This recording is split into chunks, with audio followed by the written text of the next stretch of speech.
Welcome to why the hell not Sree. Why the hell നമ്മൾ random ബ്രാൻഡാണ്. അതെ, ശ്രീ മുന്നേ വന്നിട്ടുണ്ട് നമ്മൾ പോഡ്കാസ്റ്റിൽ. നമ്മളിപ്പോൾ നേരത്തെ തന്നെ ഡിസ്കസ് ചെയ്ത കാര്യമില്ല, എന്ത് എന്താ നമ്മൾ കോഴികളെ എങ്ങനെ ഈ കോൺവെർസേഷൻസേ ഡിബേറ്റ്സ് നടക്കുമല്ലോ. അതെ, ഇപ്പം ഡിബേറ്റ്സ് എന്ന് പറയുമ്പോൾ സംവാദമാണല്ലോ ശരിക്കും. സംവാദം ശരിക്കും തർക്കം എന്ന് പറഞ്ഞിട്ട് അങ്ങനെ പറയാൻ പറ്റില്ല അല്ലേ? തർക്കത്തിന് വേറെ സാധനമല്ലേ? തർക്കത്തിന് വേറെ സാധനമുണ്ട്. ഈ തർക്കം എന്ന് പറഞ്ഞപ്പോഴാണ് എനിക്ക് ഒരു കാര്യം തോന്നിയത്. ഇപ്പം നമ്മുടെ പല മതങ്ങളിലും തർക്കശാസ്ത്രം എന്ന് പറഞ്ഞിട്ടുള്ളൊരു ഒരു ബ്രാഞ്ച് തന്നെ ഉണ്ട്. അതായത് അത് എന്തിനു വേണ്ടിയിട്ട് ഉണ്ടാക്കിയതാണ്? മനുഷ്യന്മാർ അവരുടെ കാര്യങ്ങളിൽ തർക്കിച്ച് അതിനൊരു ക്ലാരിറ്റി വരുത്താൻ ഉണ്ടാക്കിയതാണ്.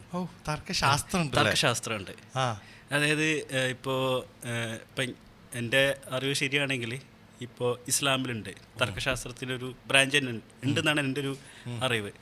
ഇപ്പോൾ ഹിന്ദുയിസത്തിൽ നോക്കുകയാണെങ്കിൽ അതിൽ പല രാജാക്കന്മാരുടെ ഘട്ടങ്ങളിലും തർക്കശാസ്ത്രത്തിലൊരു അവരുടെ രാജസദസ്സിലൊരു പ്രത്യേക സ്ഥാനം തന്നെ ഉണ്ടായിരുന്നു. അപ്പം അതിൽ പ്രാവീണ്യം തെളിയിക്കുന്നവർക്ക് കൂടുതലായിട്ടുള്ളൊരു സമൂഹത്തിലൊരു മുൻഗണന അല്ലെങ്കിൽ ഒരു പ്രാധാന്യം ഉണ്ടായിരുന്നു. ഇപ്പം തർക്കം എന്ന് പറയുന്നത് നമ്മൾ വാദപ്രതിവാദം, അതിൽ എഗ്രി ചെയ്യുക, ഡിസഗ്രി ചെയ്യുക, അതാണ് നമ്മൾ നേരത്തെ പറഞ്ഞത്. അതെ, ശരിക്കും രണ്ടുപേരും കൂടി ശരിക്കും ഇപ്പോൾ ചില തർക്കത്തിനൊന്നും നമുക്ക് പോകാൻ പറ്റില്ല. കാരണം വെച്ചാൽ രണ്ടുപേരും നിൽക്കുന്നതെന്ന് വെച്ചാൽ നമുക്ക് ഞാൻ മാറൂല, മനസ്സിലായി, എനിക്ക് ഈ എന്ത് പറഞ്ഞാലും ശരി, ഇൻ്റെതാണ് ശരി, അങ്ങനെ നിൽക്കുന്നത്. ശരിക്കും ഇപ്പോൾ ഡിബേറ്റിലൊക്കെ പോകുമ്പോൾ രണ്ടുപേരും കൂടി സംസാരിച്ചിട്ടൊരു പോയിന്റിലേക്ക് എത്തുക എന്നുള്ള എനിക്ക് തോന്നിയിട്ടുള്ളത്. അതെ, എൻഡ് പോയിന്റിലേക്ക് ശരിക്കും രണ്ടുപേരും അങ്ങനെ സംസാരിക്കുന്നോണ്ടല്ലേ അതിങ്ങനെ സംഭവിച്ചിരുന്നെങ്കിൽ എന്താവും എന്നുള്ള രീതിയിൽ എനിക്ക് മനസ്സിലായി. അതിന് എനിക്ക് തോന്നുന്നത് രണ്ടാൾക്കും അതിന് എന്തായാലും ഒരു അണ്ടർസ്റ്റാൻഡിങ് ആ ഒരു പോയിന്റിലെത്തിയാൽ അതിന് പോസിബിൾ ആവാനുള്ളൊരു ചാൻസ് ഉള്ളൂ എന്നുള്ളതാണ്. ഒരാൾക്ക് ഞാൻ തന്നെ ജയിക്കണം എന്നുള്ളതാൾക്കും മറ്റേ ആൾക്ക് തൻ്റെ കാര്യങ്ങൾ എന്താണ് പറഞ്ഞ് ഫലിപ്പിക്കാനും അല്ലെങ്കിൽ അവരെന്താ പറഞ്ഞത് കേൾക്കാനുള്ളൊരു മാനസികാവസ്ഥ മറ്റാൾക്കും ഉണ്ടെങ്കിൽ ഒരാളുടെ തോട്ടിൽ ഞാൻ ജയിക്കണം എന്നുള്ളൊരു തോന്നൽ വരികയാണെങ്കിൽ ആ തർക്കം ചിലപ്പോൾ അത് ശരിയായി പോകണമെന്നില്ല. പക്ഷെ അത് മറ്റേ തോട്ട്, അതായത് വാദിക്കാനും പ്രതിവാദം കേൾക്കാനുള്ളൊരു ക്ഷമ അയാൾക്കുണ്ടെങ്കിൽ, ആ രണ്ടാൾക്കും ഉണ്ടെങ്കിൽ അത് ശരിയായിട്ട് മുന്നോട്ട് പോകും തന്നെയാണെന്ന് എനിക്ക് തോന്നിയിട്ടുള്ളത്. അങ്ങനെയല്ല വേണ്ടതെന്നുള്ളതാണ്. അതെ, അങ്ങനെ തന്നെയാണ് വേണ്ടത്.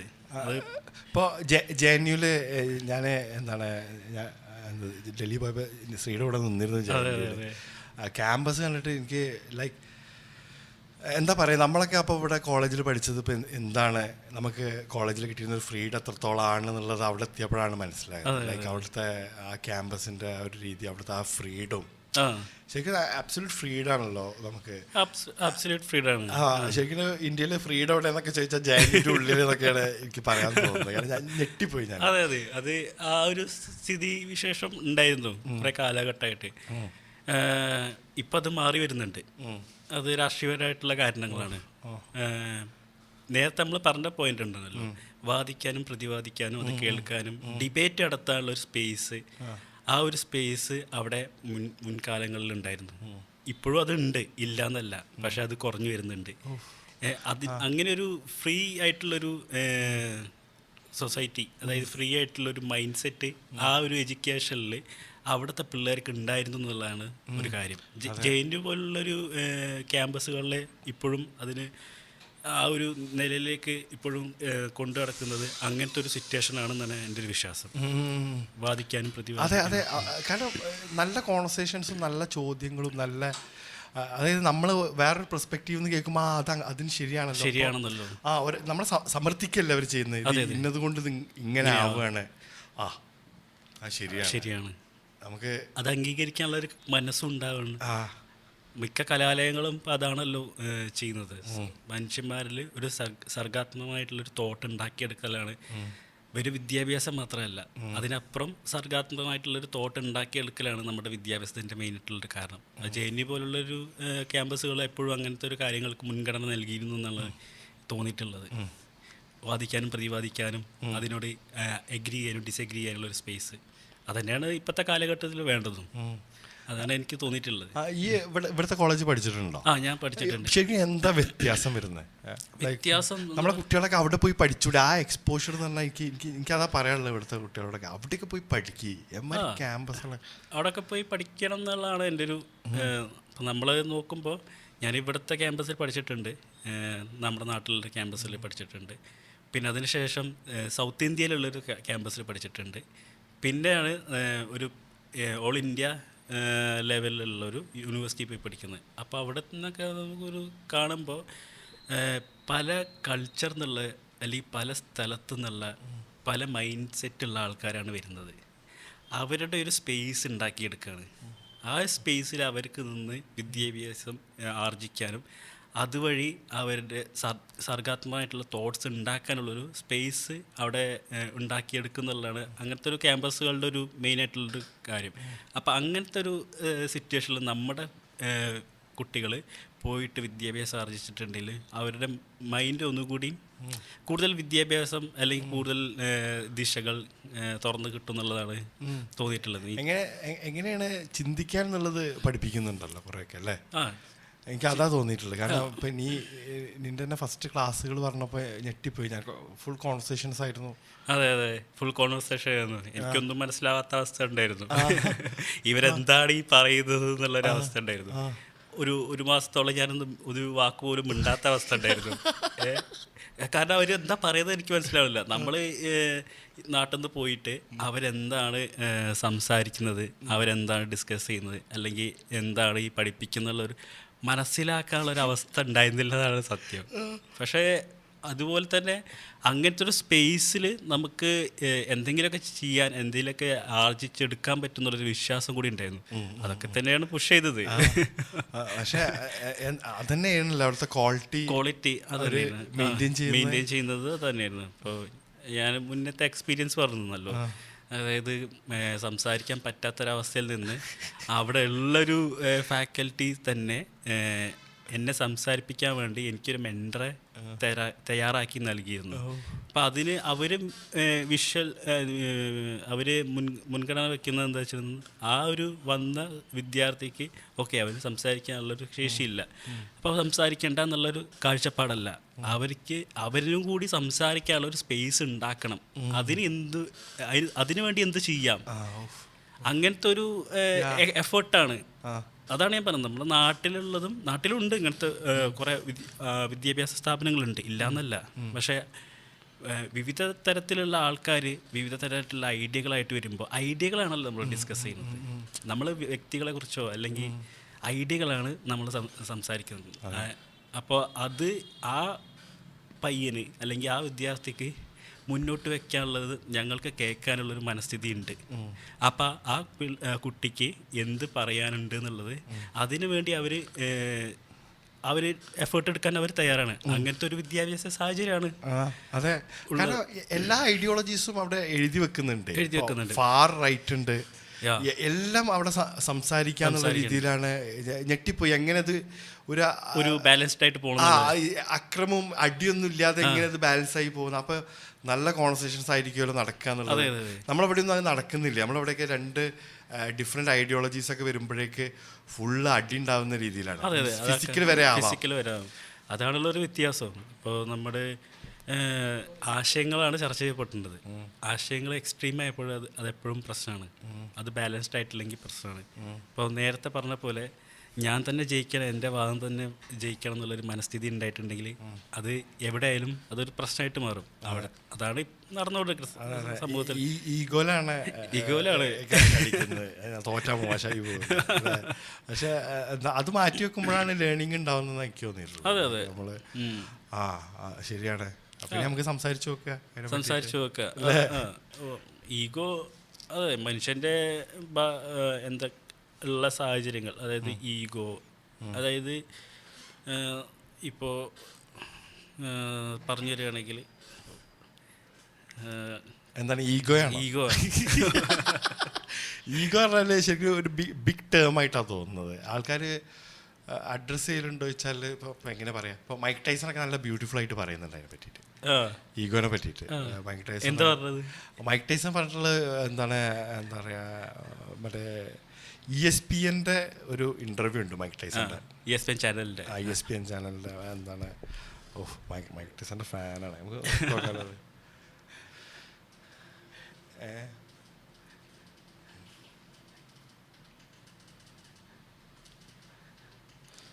Mike Tyson, ESPN interview.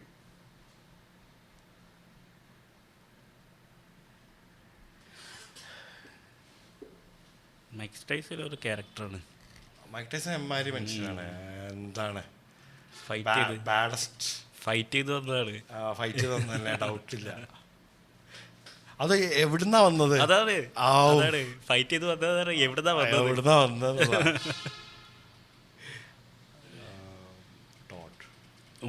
ഞാൻ നമ്മൾ നേരത്തെ സംസാരിച്ച് പറഞ്ഞില്ലേ, അതായത് പുള്ളിക്കാരൻ ഏതോ ഇൻ്റർവ്യൂവിൽ ഇതേപോലെ പറഞ്ഞിട്ടുണ്ട്, ടാലൻ്റ് അല്ല, അതായത് അതിന് വേണ്ടിയിട്ടുള്ള എഫേർട്ടും അതിന് കൺസിസ്റ്റൻ്റ് ആയിട്ടുള്ള ശ്രമങ്ങളുമാണ് ഒരാൾക്ക് അത് അച്ചീവ് ചെയ്യാൻ ഹെൽപ്ഫുൾ ആണ്. ടാലന്റ് ഉള്ള സെക്കൻഡറി ആണ്. അല്ലേ? അതെ, അങ്ങനെ തന്നെ അല്ലേ? ഹാർഡ് വർക്കും ഡിസിപ്ലിനും ഉണ്ടെങ്കിൽ ടാലന്റിനെ ബീറ്റ് ചെയ്യാൻ. ടാലന്റ് എപ്പോഴും ടാലന്റിന് ഒരു ഇതായിരിക്കും. ടാലന്റ് ഉണ്ടല്ലോ, ടാലന്റ് ഉണ്ട്, ഓക്കെ, പക്ഷെ ടാലന്റ് മാത്രം പോരാന്നുള്ളതാണ്. പക്ഷെ ടാലന്റ് ഹാർഡ് വർക്ക് ചെയ്ത് കഴിഞ്ഞാൽ വേറെ ലെവലാണ്. മെസ്സിയൊക്കെ അതാണ് ടാലന്റ് ഹാർഡ് വർക്ക്.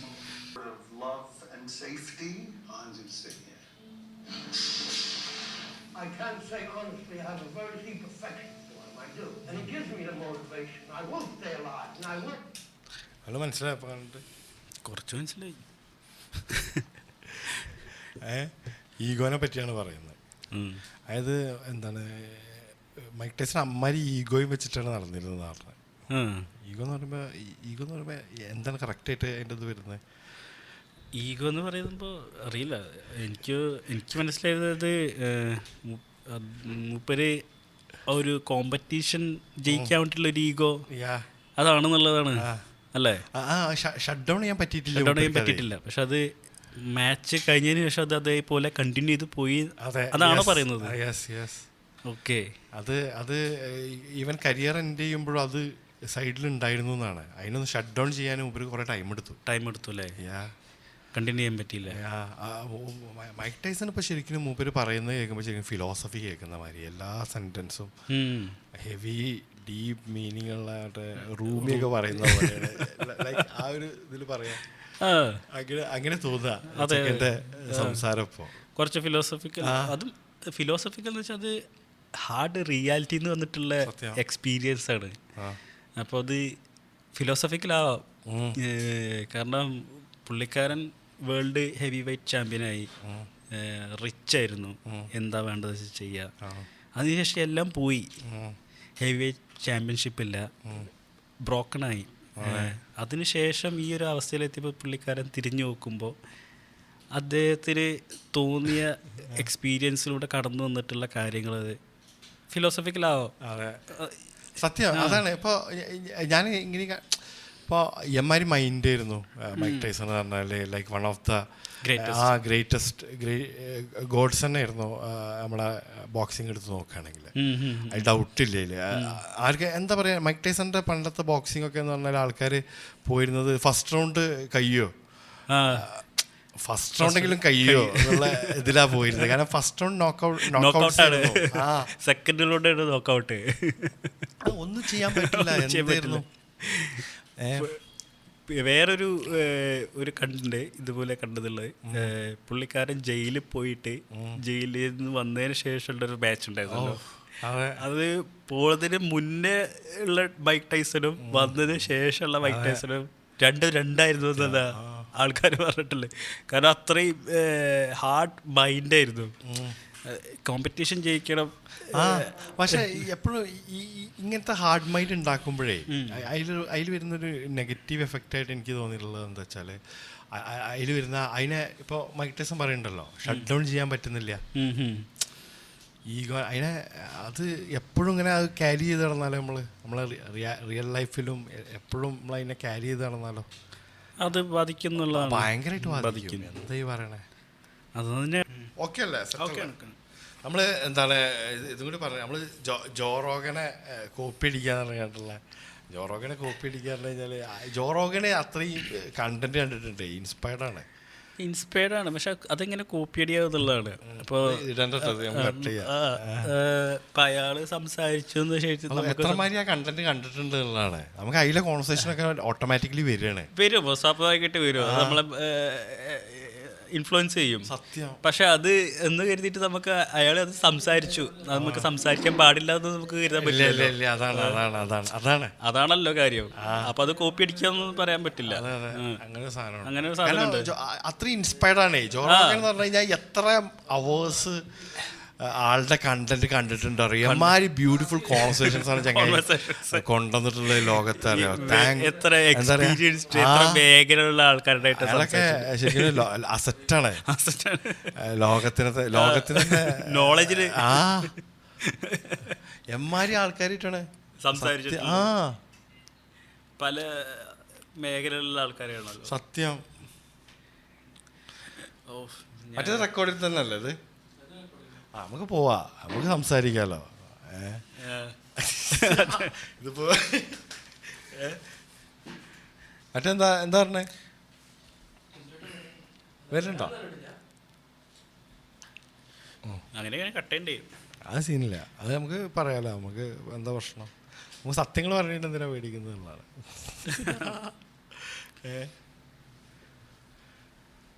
ജെഎൻയുവിൽ എനിക്ക് ഏറ്റവും ഇഷ്ടപ്പെട്ട ആ ഒരു സാധനം അതാണ്, ആ ഫ്രീഡം.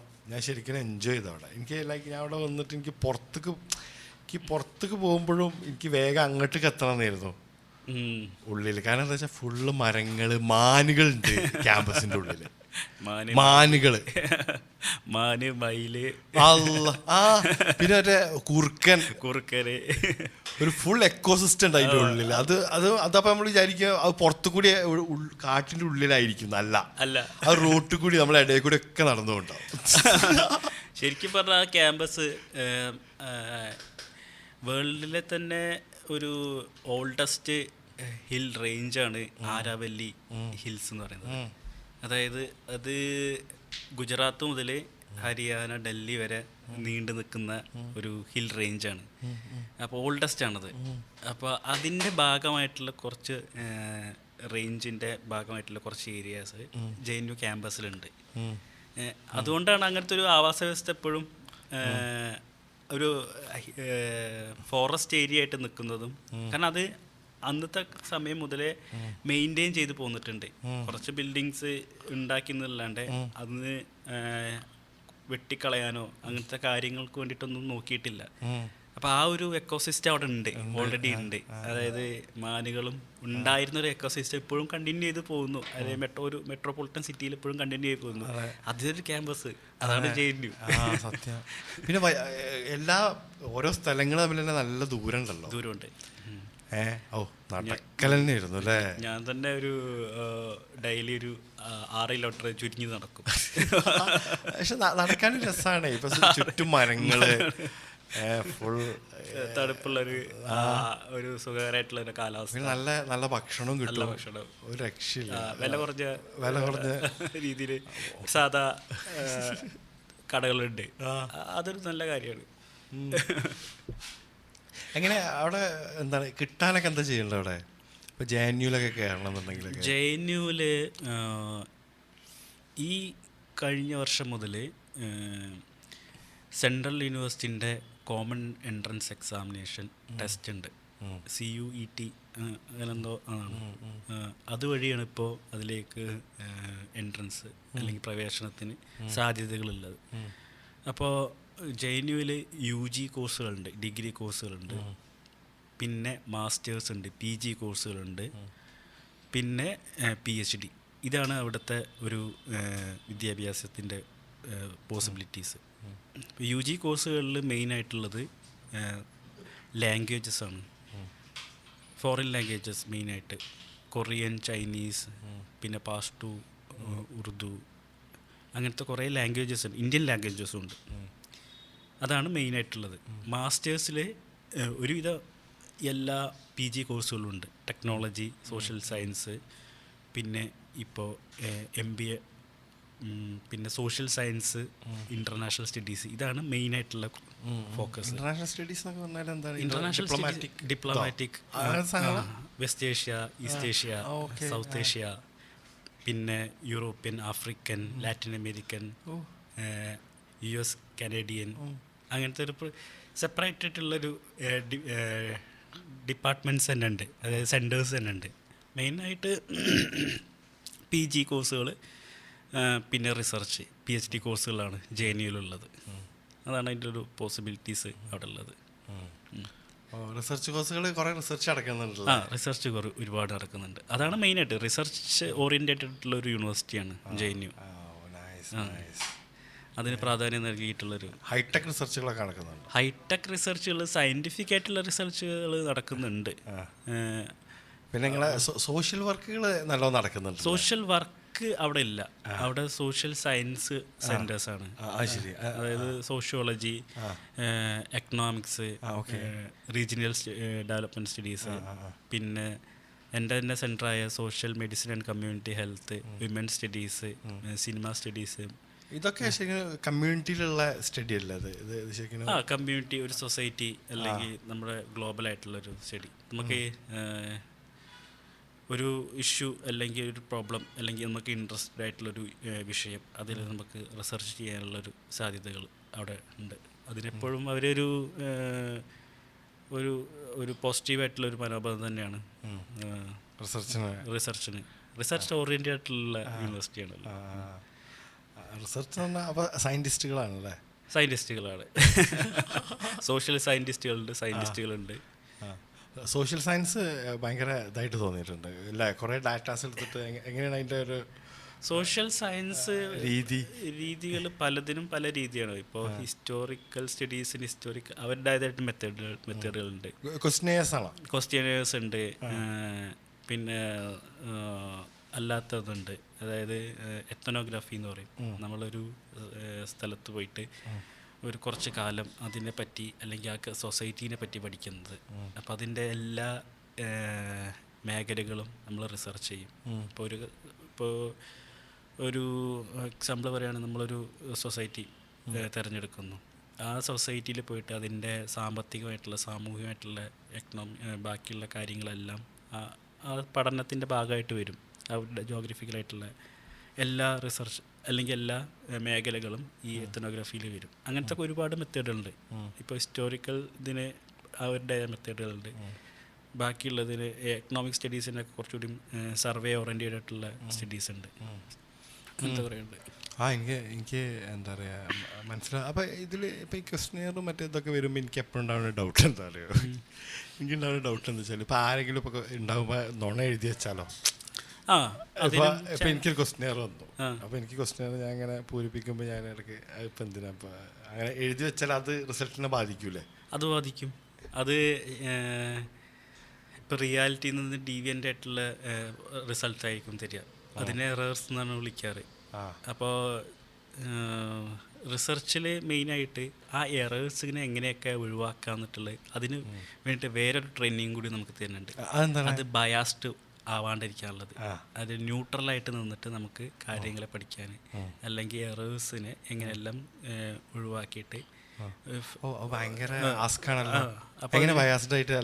ബയാസ്ഡ് അല്ല ആയിട്ടില്ല. നമുക്കൊരു ഇപ്പോൾ ഒരു നോൺ എമ്പത്തറ്റിക് ആണ്. പിന്നെ ജഡ്ജ്മെൻ്റ് ആവാൻ പാടില്ല. പിന്നെ അതിൽ വരുന്ന എറേഴ്സിനെ ഒഴിവാക്കാനുള്ളൊരു ട്രെയിനിങ് നമുക്ക് അതിന് ഭാഗമായിട്ട് കിട്ടും. അത് കോഴ്സുകളുടെ ഭാഗമായിട്ട് കിട്ടും. അപ്പം അത് പരമാവധി എറേഴ്സിനെ ഒഴിവാക്കാൻ നമ്മൾ ആ സമയത്ത് തന്നെ, പഠിക്കുന്ന സമയത്ത് തന്നെ നമ്മൾ നോക്കും. അതായത് വിഷയത്തെയോ അല്ലെങ്കിൽ ആ കമ്മ്യൂണിറ്റിനോ അല്ലെങ്കിൽ നമ്മൾ എന്താണോ പഠിക്കുന്നത്, റിസർച്ച് ചെയ്യുന്നത്, ആ സമയത്ത് നമ്മൾ മാക്സിമം എറേഴ്സിനെ ഒഴിവാക്കാൻ വേണ്ടിയിട്ടുള്ള ശ്രമം നമ്മൾ നടത്തും. അല്ലെങ്കിൽ ഒരു ഫസ്റ്റ് ഒരു സ്റ്റഡി നടത്തി, അപ്പോൾ കുറച്ച് കാലം കുറച്ച് പീരീഡ് ആ സ്റ്റഡി നടത്തി നമ്മൾ ആ സ്റ്റഡീൻ്റെ നമ്മൾ കളക്ട് ചെയ്ത വിഷയങ്ങൾ കാര്യങ്ങൾ നമ്മൾ ചെക്ക് ചെയ്യുമ്പോൾ റിയാലിറ്റി ആയിട്ട് നമ്മൾ വ്യത്യാസം ഉണ്ടെങ്കിൽ അല്ലെങ്കിൽ ഓൾറെഡി സ്റ്റഡി നടത്തിയ ഡാറ്റാസിൽ വ്യത്യാസം ഉണ്ടെങ്കിൽ നമ്മൾ വീണ്ടും പോയിട്ട് അതിന് സ്റ്റഡി നടത്തും. അപ്പോൾ മെയിനായിട്ട് ഈ സ്റ്റഡീനെ ബയാസ്ഡ് അല്ലാണ്ടാക്കാൻ നമ്മളതിന് ഒരു ജനറൽ പോസിബിലിറ്റി ഉണ്ടോയെന്ന് ചെക്ക് ചെയ്യും, പിന്നെ അതിന് വാലിഡിറ്റി ഉണ്ടോയെന്ന് ചെക്ക് ചെയ്യും. അതാണ് മെയിനായിട്ടുള്ളത് ഒരു സ്റ്റഡീൻ്റെ സാധനം. ഇപ്പോൾ വെറുതെ ഇങ്ങനെ ഉള്ളതുകൊണ്ട് ഇങ്ങനെയാണ് എന്നാണ് പറയുന്നതിന് പകരം അല്ല ഇങ്ങനെ ഉള്ളതുകൊണ്ട് ഇങ്ങനെയാണ് നമ്മൾ പറയാണ്. പക്ഷെ അത് നോക്കുമ്പോൾ അങ്ങനെയല്ല, റിയാലിറ്റി. അതായത് റിയാലിറ്റി മാച്ച് ആവുന്നില്ല. അപ്പോൾ വീണ്ടും അതിന് ചിലപ്പോൾ സ്റ്റഡി നടത്താം. അതായത് അത് നടത്തിയ സ്റ്റഡി അതന്നെയാണോ റിസൾട്ട് എന്ന് റിയാലിറ്റി ആയിട്ട് അത് മാച്ച് ആവുന്നില്ല എന്ന് പറയുമ്പോഴേ ഇപ്പോൾ ആൾക്കാർ റിയാലിറ്റി ആയിട്ട് മാച്ച് ആവുന്നില്ല, സോഷ്യലി നിന്ന് കേട്ട ആൾക്കാർ പൂരിപ്പിച്ചിട്ട് ആൾക്കാർ ശരിക്കും ഉള്ളിൽ അതാണെങ്കിലോ സോഷ്യലി നിന്നിട്ട് സോറി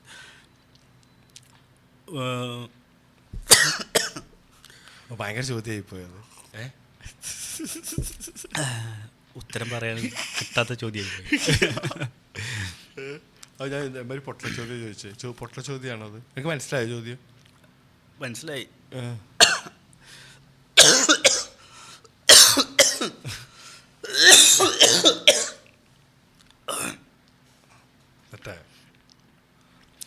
റിയാലിറ്റി ആയിട്ട് ബന്ധമില്ല എന്നുള്ളത് നമുക്ക് എല്ലാവർക്കും ഒരു കോമൺ സെൻസ് ഉണ്ടല്ലോ.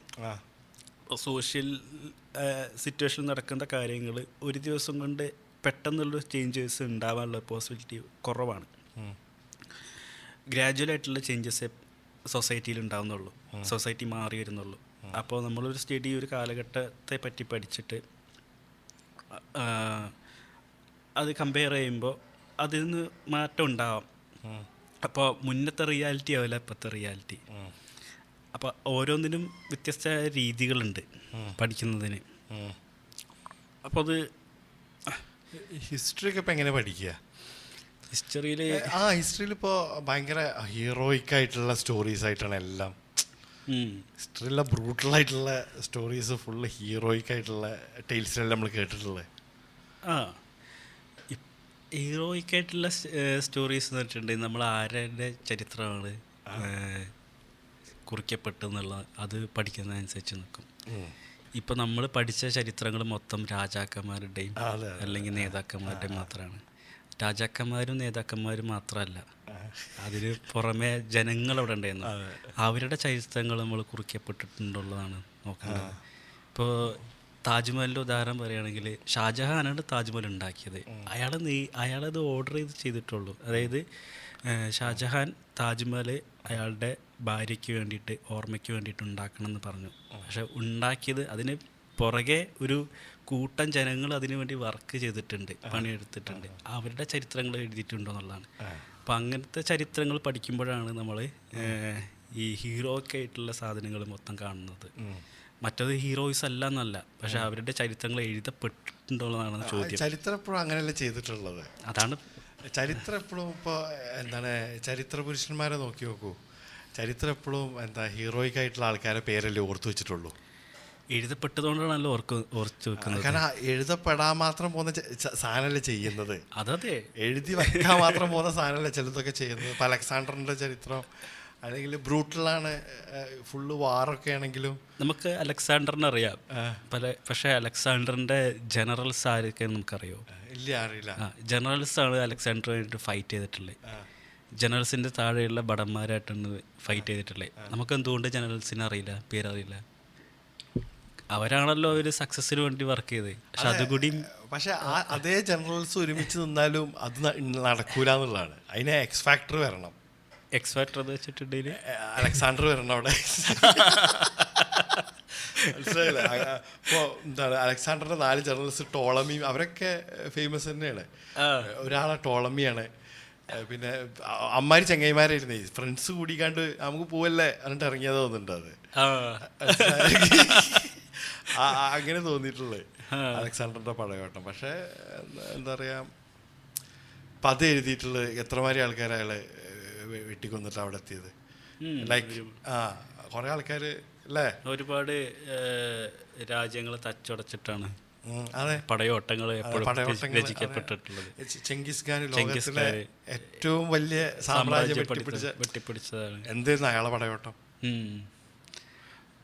അയാൾ മംഗോളിയയിൽ നിന്ന് വന്നിട്ട് യൂറോപ്പ് വരെ എത്തിയിട്ടെന്ന് പറഞ്ഞു. അതെ അതെ, എന്തോരം സ്ഥലമാണത്.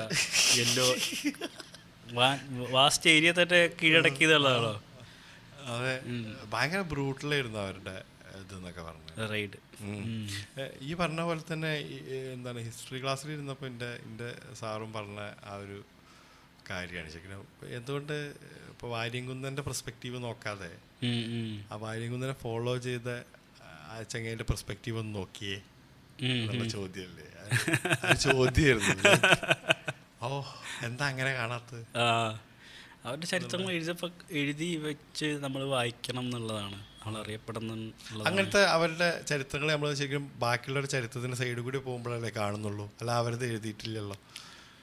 എഴുതിയിട്ട് ഇല്ല, നമ്മളതിന് ശ്രമിച്ചിട്ടുണ്ടോ എന്നാണ് ചോദിക്കാനുള്ളത്. നമ്മൾ ഇപ്പോൾ വിജയിക്കപ്പെട്ടവരുടെ അല്ലെങ്കിൽ ജയിക്കപ്പെട്ടവരുടെ അല്ലെങ്കിൽ നേതാക്കന്മാരുടെ ചരിത്രങ്ങളാണ് എപ്പോഴും നമ്മൾ പഠിക്കാൻ ഒരു ഇൻട്രസ്റ്റ് എടുത്തിട്ടുണ്ടായിരുന്നുള്ളത്. പക്ഷേ ജനങ്ങളുടെ അല്ലെങ്കിൽ ഇതേപോലെ ആ ഫോളോവേഴ്സിൻ്റെ ചരിത്രങ്ങൾ പഠിച്ചിട്ടുണ്ടോ? അത് പഠിച്ചിട്ടില്ല എന്നാണ് എൻ്റെ ഒരു അറിവ്. നമുക്കിപ്പോൾ എങ്ങനെ പറയാൻ പറ്റുക അന്നത്തെ കാലത്ത് അങ്ങനെയാണ് ആൾക്കാർ ചിന്തിച്ചിരുന്നത്? നമുക്ക് പറയാൻ പറ്റില്ല അന്ന് അങ്ങനെ ഒരു ജീവിച്ചിരുന്നത്. അതേ ആ സമയത്ത് ആൾക്കാർ രാജാക്കന്മാരുടെ കാര്യങ്ങൾ മാത്രമാണ് എഴുതി വെച്ചിരുന്നത്. രേഖപ്പെടുത്തിയാലല്ലേ പിന്നെ വരുന്ന തലമുറകൾക്ക് അത് വായിച്ച് മനസ്സിലാക്കാനുള്ളത്. പിന്നെ എല്ലാവർക്കും ഒരു ധാരണയുണ്ട്, ഞാൻ അന്നത്തെ കാലത്ത് ജനിക്കുകയാണെങ്കിൽ ഞാൻ തമ്പുരാനായിരിക്കും, നമ്മളൊക്കെ പെസൻ്റായിരിക്കും, വെറും പെസൻസ് അല്ലേ? എന്ത് ഇടങ്ങാറായിരിക്കും അന്നത്തെ കാലം. ഇപ്പോഴല്ലേ ശരിക്കും സാധാരണക്കാരൻ്റെ കയ്യിലേക്ക് ഇങ്ങനെ വെൽത്തും ലൈക്ക് അല്ലെങ്കിൽ ഇതൊക്കെ വരൽ തുടങ്ങിയത്, ഇൻഫർമേഷൻ എല്ലാം അങ്ങോട്ട് തുറന്നു കൊടുത്ത്. പണ്ടൊക്കെ ഇൻഫർമേഷൻ എന്ന് പറഞ്ഞാൽ എലീറ്റിൻ്റെ അടുത്ത് മാത്രമല്ലേ ഉണ്ടായിരുന്നുള്ളൂ. വിജ്ഞാനം അതൊരു അസറ്റായിരുന്നു, പവറായിരുന്നു. അത് മുന്നത്തെ സമയത്ത് സാധാരണക്കാരുള്ള ആൾക്കാർക്ക് ആക്സസിബിൾ അല്ലായിരുന്നു. ഇപ്പോഴാണ് കാലം മാറിയതനുസരിച്ച്, അതാണ് സൊസൈറ്റി മാറുന്നതനുസരിച്ചിട്ട് ഇങ്ങനത്തെ കുറേ കാര്യങ്ങൾ ജനങ്ങൾക്ക് എത്തിപ്പെടുന്നുണ്ട്. വിജ്ഞാനം പവറായിരുന്നു എന്ന് പറഞ്ഞു. അത് വിജ്ഞാനം ഇപ്പോൾ എല്ലാവർക്കും ആക്സസിബിൾ ആണ്. അങ്ങനത്തെ കുറേ കാര്യങ്ങളുണ്ട് സൊസൈറ്റി മാറുന്നതനുസരിച്ചിട്ടുള്ള. അതൊരു ഗ്രാജുവലായിട്ടുള്ളൊരു ചേഞ്ചാണ്. അപ്പം ആ ഗ്രാജുവലായിട്ടുള്ള ചേഞ്ചിന് വേണ്ടിയിട്ട് ഒരുപാട് ജനങ്ങൾ അഹോരാത്രം പണിയെടുക്കുന്നുണ്ട്. അപ്പം അവരുടെ ചരിത്രങ്ങളും നമ്മൾ ഓർത്തു വയ്ക്കുമ്പോഴാണ് ഇത്തരം കാര്യങ്ങൾ കൂടുതൽ സൊസൈറ്റി മെച്ചപ്പെട്ടു വരാനുള്ളൊരു സാധ്യത ഉണ്ടാവുക. അതെ, നമ്മളൊരു സ്പീഷി ആയിട്ട് തന്നെ ഇപ്പോൾ എന്താണിപ്പോൾ നോക്കേണ്ടത്? ഇപ്പോൾ നമ്മൾ രാജ്യത്തിൻ്റെ കേസ് തന്നെ എടുക്കുക. ഇപ്പോൾ പഴമയിലേക്കാണോ നമ്മൾ പോകേണ്ടത് എന്നുള്ളൊരു ചോദ്യമാണ്. പഴമയിലേക്കല്ല, നമ്മൾ വീണ്ടും പഴമയിലേക്കാണോ പോകുന്നത്? അല്ലെങ്കിൽ ഇപ്പോൾ ഒരു ചോദ്യം ഉള്ളൊരു ചോദ്യം തന്നെയാണ്, നമുക്ക് അത് തന്നെയാണോ വേണ്ടത്? അതോ ഇപ്പോൾ അമേരിക്കയൊക്കെ ഡ്രീം ചെയ്യുന്ന സ്പേസ് ടൂറിസം, അതല്ലേ നമ്മൾ നോക്കണ്ടേ? നമുക്ക് അതിനുള്ള ബേസ് നമ്മളെ ഫോർ ഫാദേഴ്സ് ഉണ്ടാക്കി തന്നിട്ടുണ്ട്. പാകിസ്ഥാൻ ഇവർക്കൊന്നും ഇല്ലാത്ത സാധനമാണുള്ളത്. ഇന്ത്യക്ക് അന്ന് നെഹ്റു ഇവരൊക്കെ കഷ്ടപ്പെട്ടുകൊണ്ട് ഇപ്പോൾ നല്ലൊരു സ്പേസ് പ്രോഗ്രാം ഉണ്ട്. നമ്മൾ ശരിക്കും നമ്മളും എമംഗ് ദ സ്റ്റാർസ് തന്നെയാണ് സ്വപ്നം കാണേണ്ടത്. സ്പേസ് ടൂറിസം അല്ലേ, നമുക്ക് അതിനുള്ള ബേസ് ഉണ്ടാക്കി തന്നിട്ടുണ്ടല്ലോ. ആൾക്കാർ അതിലൊക്കെ ഫോക്കസ് ചെയ്യണം എന്നുള്ളതാണ്. സത്യം, യൂത്തൊക്കെ അയക്ക് മാറട്ടെ. സ്പേസ് ടൂറിസം, സയൻസ് എന്നിട്ട് എന്താണ് ശ്രീഹരിക്കോട്ടേന്ന് മുകളിലൊന്ന് പോയിട്ട് വരാന് പണ്ടത്തെ ചിത്രം ഓർക്കുന്നുണ്ട്. അതായത് അബ്ദുൽ കലാമും പിന്നെ കൂടെയുള്ള സയന്റിസ്റ്റുകളൊക്കെ സൈക്കിളിന്റെ മേലെ റോക്കറ്റ്, അതായത് അതും ഒരു പള്ളിയിൽ നിന്നാണ് അവർ, ക്രിസ്ത്യൻ പള്ളിയിൽ നിന്നാണ് അവർ റോക്കറ്റ് വിടുന്നത്. അന്നത്തെ ഒരു സാഹചര്യം എന്ന് പറഞ്ഞിട്ടുണ്ടെങ്കിൽ ആ സമൂഹത്തിന് കൂടുതൽ പുരോഗതിയിലേക്ക് എന്താ നയിക്കാൻ വേണ്ടതെന്നുള്ളൊരു ഇതാണ് പഴമയിലേക്കല്ല അവർക്ക് പോകേണ്ടത്, പുരോഗതിയിലേക്കാണ് അവർക്ക് പോകേണ്ടത്. അതിന് ആ ഒരു വിഷൻസ് അവർ മുന്നത്തെ ആൾക്കാർ വെച്ചിട്ടുണ്ട്. അതുകൊണ്ടാണ് ഇപ്പോഴും ആ ഒരു ക്യാപ്പബിലിറ്റി ഉള്ളത്. സത്യം ഇപ്പോഴും നമ്മൾ അത്ര അന്ന് ചോദ്യം ഉണ്ടായിരുന്നു എന്താ വെച്ചാൽ ഇപ്പോൾ ആ പൈസ എടുത്തിട്ട് പോവർട്ടി മാറ്റാൻ യൂസ് ചെയ്തുകൂടെ എന്നുള്ള. പക്ഷേ കുറച്ച് പൈസ അതിനൊക്കെ മാറ്റി വെച്ചിട്ടുണ്ടായിരുന്നുള്ളൂ എന്നാണ് തോന്നുന്നത്. ISRO മറ്റേ ഇതൊക്കെ അല്ലേ ഇപ്പോഴും നോക്ക്, ഇപ്പോഴും ISROൻ്റെ പ്രൊജക്റ്റിനൊക്കെ വളരെ തുച്ഛമായിട്ടുള്ളൊരു കമ്പാരിറ്റീവ്ലി വളരെ നന്നായി അതെന്നുള്ള എനിക്ക് പറയാനുള്ളത്. വളരെ കുറവാണ്. പക്ഷെ ഉള്ളത് കൊണ്ട് അതാണ് മാക്സിമം പുഷ് ചെയ്തിട്ട് നല്ല റിസൾട്ട് ഉണ്ടാക്കുന്നുണ്ട്. ലോകത്തെ ഏറ്റവും നല്ല സ്പേസ് ഇതൊക്കെ ചെയ്യുന്നതല്ല നാസ. അമേരിക്കയുടെ നാസ വിടുന്ന 10 ചെലവിൽ മാസ് മിഷൻ ഉണ്ടല്ലോ, അതിൽ അവര് ചെലവഴിച്ചതിന്റെ 10 അങ്ങോട്ടാണ് ഇന്ത്യൻ്റെ ടോട്ടൽ. അതായത് അവരുടെ ആ പ്രോഗ്രാമിൻ്റെ കോസ്റ്റ് എങ്ങാണ്ടായിരുന്നു ഇന്ത്യയുടെ ടോട്ടൽ ഇയർലി ബഡ്ജറ്റ് അങ്ങനെ തോന്നുന്നുണ്ട്. അതാണ് നമുക്ക് എപ്പോഴും ഉള്ളത് കൊണ്ട് അതാണുള്ളത്. അതുകൊണ്ട് മാക്സിമം യൂട്ടിലൈസ് ചെയ്യാനുള്ള മെന്റാലിറ്റിയാണ് നമ്മളെ അടുത്തേക്ക് വേണ്ട. നമ്മളെ എന്താ പറയാ ഇതിൽ പറഞ്ഞിട്ടുള്ളത് സിസ്റ്റമേ ഉണ്ടാകും ഉള്ളത് കൊണ്ട്. നമ്മളെ Formula 1 ടീമും അന്ന് F1 റേസിൽ കാണിച്ചപ്പോൾ അങ്ങനെയായിരുന്നു. ഉള്ളത് കൊണ്ട് നമുക്ക് മാക്സിമം ഇന്ത്യൻ മെന്റാലിറ്റി ആണത്. കാരണം തീരെ ഇല്ലായിരുന്നല്ലോ, സ്ട്രഗ്ലിംഗ് ആണല്ലോ. ഇപ്പോഴല്ലേ ശരിക്കും ഫുഡൊക്കെ ഇപ്പോഴേ പുരോഗതിയിലേക്ക് വരുന്നുള്ളൂ. പക്ഷെ പുരോഗതിയിലേക്ക് നമ്മളെപ്പോഴും പക്ഷെ ഉള്ളത് കൊണ്ട് ബെറ്റർ റിസൾട്ട്സ് ആണ് ഉണ്ടാക്കിയിരുന്നത് എല്ലാ മേഖലയായി നോക്കിയാലും. ചൈന ഭയങ്കര ത്രെട്ടാണ് എനിക്ക് അങ്ങനെ ഫീൽ ചെയ്യുന്നത്. കാരണം അവർ ശരിക്കും ഇന്ത്യൻ പവർ 2 പവേഴ്സ് അങ്ങനെ ഒരുമിച്ച് നിൽക്കുകയാണ്. ഇന്ന് നമ്മൾ വാറിനെ പറ്റി പറഞ്ഞിരുന്നത്, ഇൻഡോ ചൈന വാർ. ചൈന ത്രെട്ടായിട്ടാണ് തോന്നുന്നത് എനിക്ക്. അവർക്ക് ലൈക്ക് ഒരു സെൽഫിഷ് മെൻറ്റാലിറ്റി മാതിരിയാണ് അവരുടെ. ആൾക്കാർക്കല്ല, അവരുടെ ഭരണകൂടത്തിന് അങ്ങനെയാണ് തോന്നിയിട്ടുണ്ട്. കാരണം അവർ ചെറിയ നേഷൻസിനൊക്കെ ബുള്ളി ചെയ്യാണല്ലോ ചെയ്യുക. അതൊരു international geo political issues. Spratly Islands എന്ന് പറഞ്ഞിട്ട് സൗത്ത് ചൈന സീ അതാണെന്ന് തോന്നുന്നു. അതിൻ്റെ ചുറ്റിപ്പറ്റിയിട്ടുള്ള ഒരു ഇഷ്യൂസ് ഉണ്ട്. പിന്നെ റഷ്യ ആയിട്ട് അവർക്ക് ബോർഡർ ഇഷ്യൂസ് ഉണ്ട്. ഇന്ത്യ ആയിട്ട് ഓൾറെഡി ഹിസ്റ്റോറിക്കലി ഉണ്ട്. അപ്പോൾ ആ സമയത്ത് ഉണ്ടായിട്ട് കോവിഡിന് ശേഷം കോവിഡിൻ്റെ സമയത്ത് വൻ മാറ്റങ്ങൾ ഉണ്ടായിട്ടുണ്ട് ജിയോ പൊളിറ്റിക്കലായിട്ടും ബാക്കിയെല്ലാം. അപ്പോൾ അവരൊന്ന് ഫ്ലെക്സ് ചെയ്യാൻ വേണ്ടിയിട്ട് ഉള്ളൊരു അവരുടെ ഒരു തന്ത്രമായിരുന്നു എന്നാണ് പറയുന്നത്, പ്രഷറൈസ് ചെയ്യാൻ വേണ്ടിയിട്ട്. അവിടെ എന്താ നടന്നുകൊണ്ട് നിൽക്കുന്നത്, കാരണം all over the globe countries blame ചെയ്യാണ്. അവർ നന്നായിട്ട് മെയിൻറ്റെയിൻ ചെയ്തില്ല. വുഹാൻ ഇന്നുണ്ടായിട്ടുള്ള കോവിഡ് സ്പ്രെഡ് ചെയ്തത് അവർ മെയിൻറ്റെയിൻ ചെയ്യില്ല. അപ്പം ആ സമയത്താണ് കൂടുതൽ ഇഷ്യൂസ് ഇന്ത്യയായിട്ട് വന്നത്. പിന്നെ ഫിലിപ്പീൻസ്, ബ്രൂണൈ, മലേഷ്യ, വിയറ്റ്നാം, തായ്വാനായിട്ട് ഓൾറെഡി ഇഷ്യൂസ് ഉണ്ട്. പിന്നെ ജപ്പാനായിട്ട് അങ്ങനത്തെ കുറേ നൈബറിങ് കൺട്രീസായിട്ട് അവർ ഇഷ്യൂസ് ഉണ്ട്. അപ്പോൾ ആ ഒരു ശ്രദ്ധ, അതായത് കോവിഡ് സ്പ്രെഡ് ചെയ്യുന്നുണ്ട്, അപ്പോൾ ആ ശ്രദ്ധ ഡൈവേർട്ട് ചെയ്യാൻ വേണ്ടിയിട്ട് അവരെ പ്ലാൻ ചെയ്തതാണെന്നുള്ളവരാണ് എൻ്റെ ഒരു അണ്ടർസ്റ്റാൻഡിങ്. അതെ, മേ ബി അങ്ങനെ അവരതൊന്നും ശരിക്കും എന്താ അവിടെ ശരിക്കും ഇപ്പോൾ മൊബിലൈസ് ചെയ്യുക, ഒരു ആർമിയൊക്കെ മൊബിലൈസ് ചെയ്യുക പറഞ്ഞു കഴിഞ്ഞാൽ അവർക്ക് എളുപ്പമാണ്. കാരണം ഒരു ഡിക്റ്റേറ്റർഷിപ്പാണല്ലോ അവിടെ നടക്കുന്നത്. നമുക്ക് എന്തൊക്കെയാണെങ്കിലും നമ്മളത് ഇപ്പം ഇതുവരെ അവരെയും കാട്ടി നല്ല ഫ്രീഡം തരുന്ന രാജ്യം തന്നെയാണ് നമ്മളത് കിടക്കുന്നത്, ഡെമോക്രാറ്റിക് ആയിട്ട്. അതുകൊണ്ട് ഇനിയിപ്പോൾ എന്താണ് അവസ്ഥ എന്നറിയില്ല, പക്ഷെ അത് നോക്കാം. പക്ഷേ ചൈനയിൽ ആ ഒരു ഫ്രീഡം ഇല്ല. എന്തൊക്കെ ഡെവലപ്മെൻറ്റ് എന്ത് പറഞ്ഞാലും അവിടെ സാധാരണക്കാരനെ നോക്കുകയാണെങ്കിൽ ആ ഫ്രീഡം ഇല്ല. ഫ്രീഡത്തിൻ്റെ നമ്മളെങ്ങനെ ഡിഫൈൻ ചെയ്യുന്നുള്ളതനുസരിച്ച് ഇപ്പോൾ ഡെവലപ്മെൻറ്റിൻ്റെ കാര്യത്തിൽ അവർ വൻ അച്ചീവ്മെൻ്റാണ് നേടിയിട്ടുള്ളത്.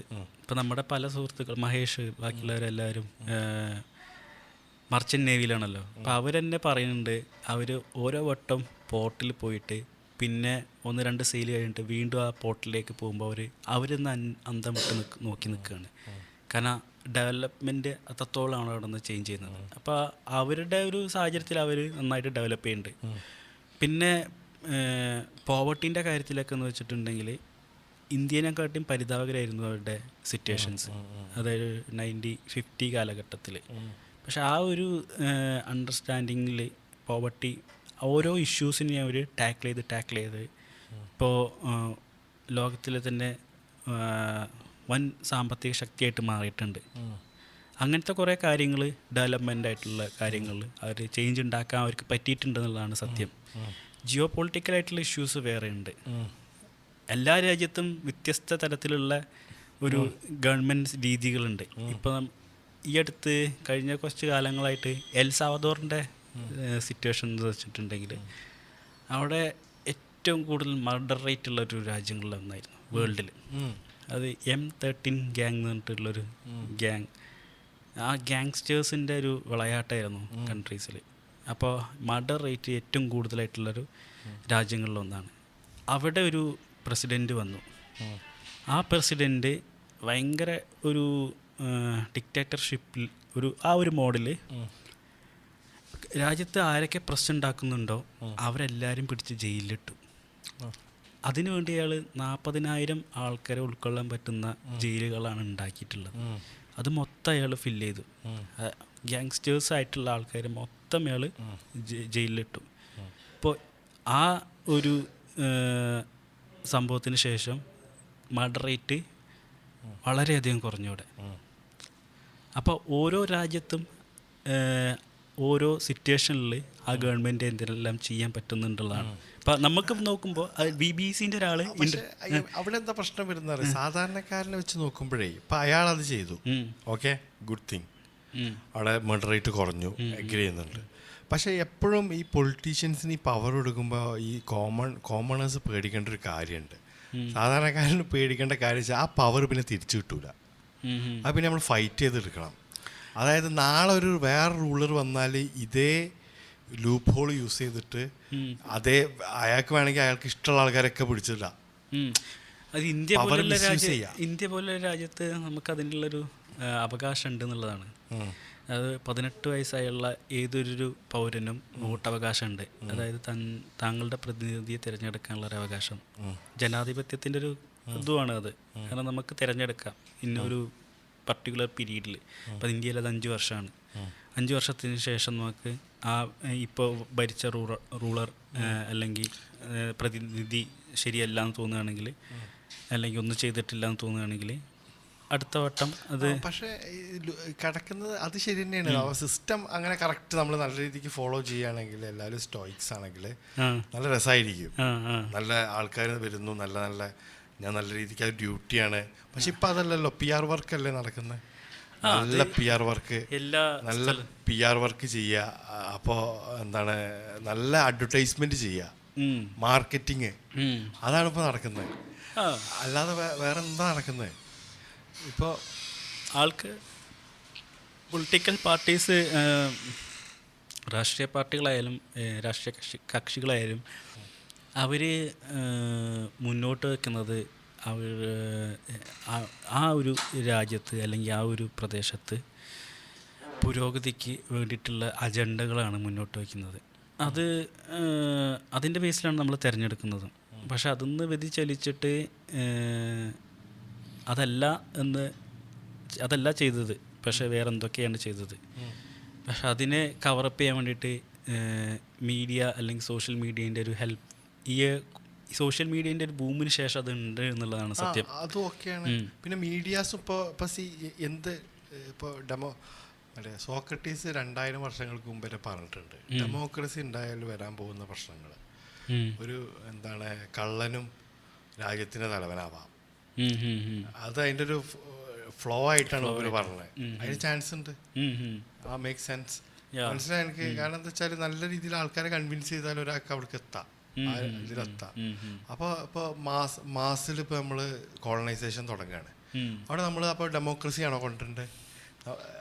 ഞാൻ ചോദിക്കുക. അവിടെ അറിയില്ല, പുതിയൊരു നമുക്ക് എന്തുകൊണ്ടൊരു ബെറ്ററിസം ഇതിപ്പോൾ ഇതോടുകൂടി കഴിഞ്ഞോ? ഒരു ബെറ്ററിസം എന്തുകൊണ്ട് വരുന്നില്ല? അതാണ് സൊസൈറ്റി. സമൂഹം എന്ന് പറഞ്ഞിട്ടുള്ളത് നമ്മൾ നേരത്തെ പറഞ്ഞ പോലെ സമൂഹം മാറിക്കൊണ്ടേയിരിക്കും. ഇപ്പോൾ ഈ സോക്രട്ടീസിൻ്റെ സമയത്തുണ്ടായിട്ടുള്ള രാജ്യങ്ങളും അല്ല ആ സമയത്തുണ്ടായ സാമൂഹിക അവസ്ഥയും അല്ല ഇപ്പോൾ ഉള്ളത്. ഇപ്പോൾ അന്ന് ജനാധിപത്യം എന്നുള്ള അവസ്ഥ ഇല്ല, ആ ഒരു ആശയമില്ല. അന്ന് ഗ്രീസിലൊക്കെ അത് ഏകദേശം ഓടിയിട്ടില്ലായിരുന്നു, സ്പാർട്ടയിലും. അന്ന് ഒലിഗാർക്സ് അല്ലേ, അതെ അതെ ശരിയാണ്, അതായത് ഹൈ ക്ലാസ് പ്രഭുക്കന്മാരാണല്ലോ അവർ ഭരിച്ചിരുന്നത്. അതിൻ്റെ ബേസിലാണല്ലോ അവർ പ്രാതിനിധ്യം, അതാണ് ഒരറിവ്.